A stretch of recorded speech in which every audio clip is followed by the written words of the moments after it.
Hi and welcome back to Zelda Outlands. In the last video we picked up a potion, we picked up the bow and arrow, we have a lantern now, so we're a lot better equipped to take on some of the dungeons here. So hopefully we'll be able to get to some of that today. Still trying to get a feel for the overworld though.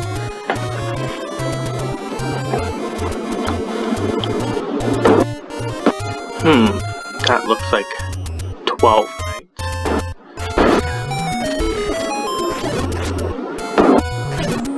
Oh, of course. And we have dungeon number 4. The ominous, deep red color.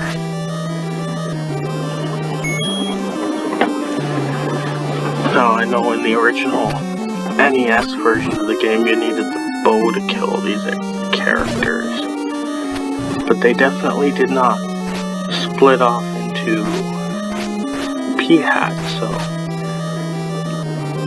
I feel like these are sprite swapped,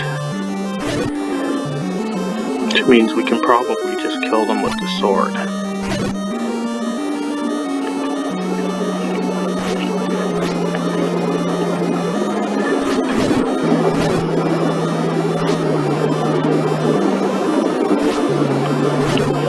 Not sure if any of these blocks move, but oh, one did. I was gonna say we do have a door we can just explore, but let's see what we found.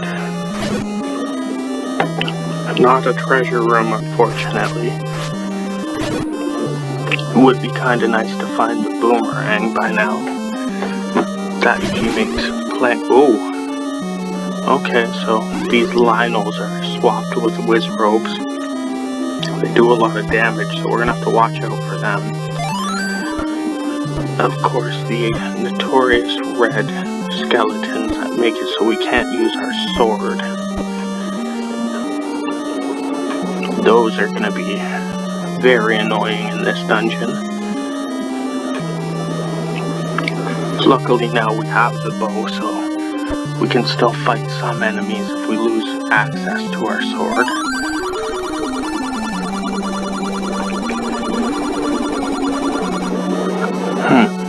Find a secret passage in the graveyard.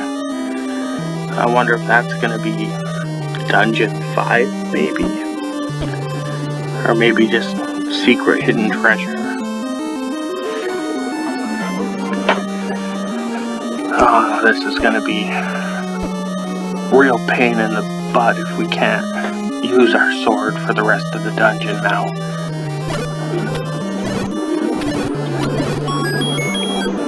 Oh, we found a key.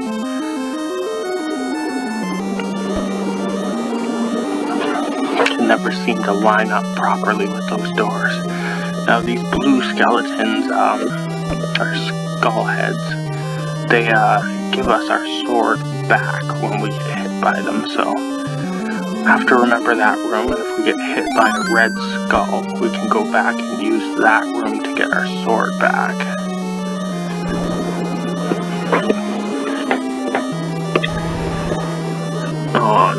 There's no real way to fight a Gleeok without a sword. The bombs in the bow just don't do damage to him.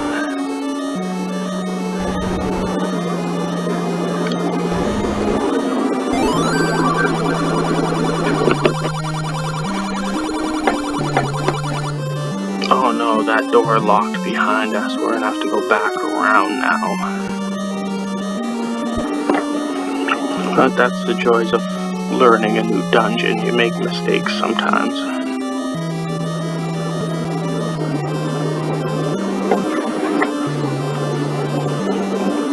So we're gonna have to make it through the next room with the red skulls without getting hit to be able to fight that Gleeok.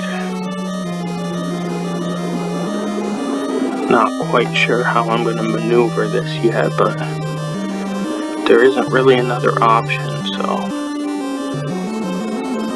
gonna have to just go for it.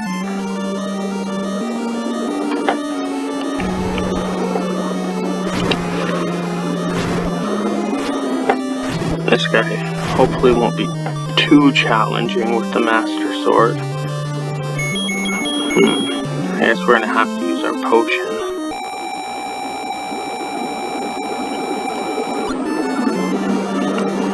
But all this is allowing us to progress through these dungeons a little faster than we could before.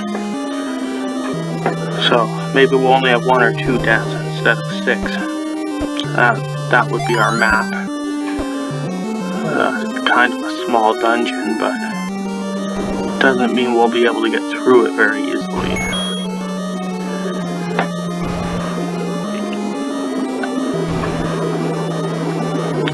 So I guess this guy's taking the place of Goma, who you needed the bow to kill. I guess Goma was supposed to be a spider, but it always kind of looked more like a crab to me than anything.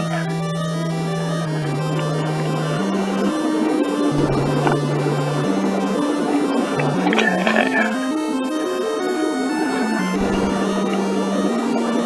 Wow, these red skulls are everywhere. It's gonna make it difficult to have our sword anywhere in the dungeon. Oh, great. So glad we paid 220 rupees for that earlier. But I guess we really couldn't have finished Dungeon 1 without it. Oh, with no sword. This is not going to be good. Alright, so there's our first death of this video. Maybe we will keep on the tradition of dying at the end of some of these dungeon videos. I swear I've started so many videos in this series with the continue screen so far. But again, I am trying to keep the videos down to around 10 or so minutes.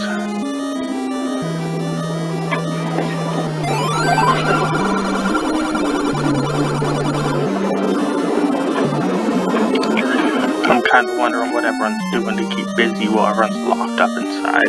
I mean, obviously I'm playing games, but I'm also doing a lot of housework, a lot of yard work, things just catching up on life that I couldn't do when I was working a lot of hours.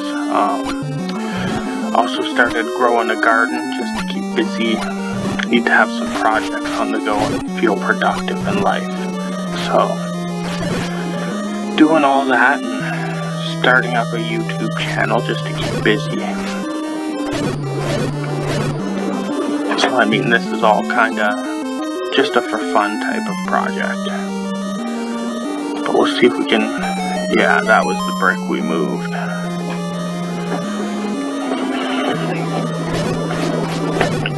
So really hoping to complete this dungeon in this video and not have to split it into 2, but we'll see how this goes. These whiz ropes are going to make that extremely difficult.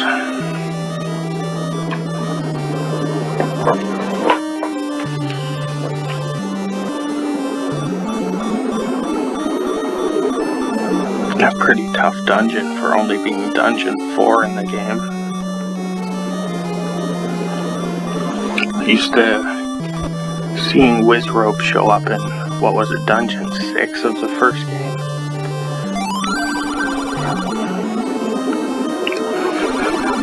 I remember you could play the dungeons in the first game out of order, so I'd always put off trying to play that dungeon.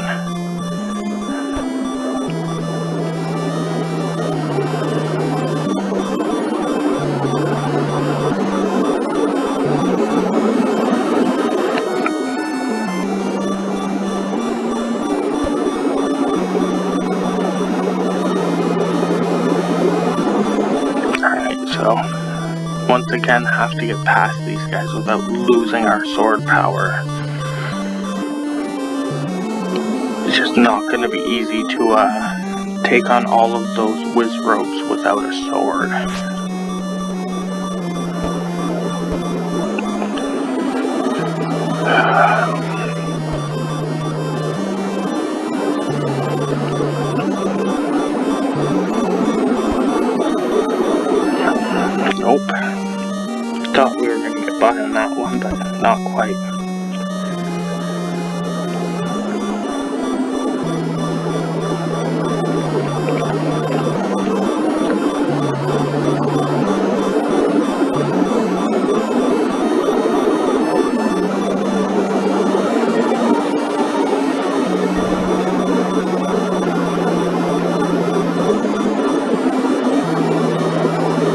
wonder what originally made them think the beeping was a good idea when they were designing these games.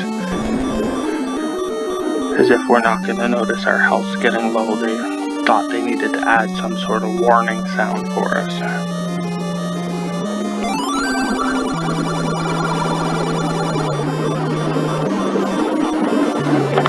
Really not hopeful about making it past that next room with one heart, but we'll give it a try, and if not, we'll end another video with a death.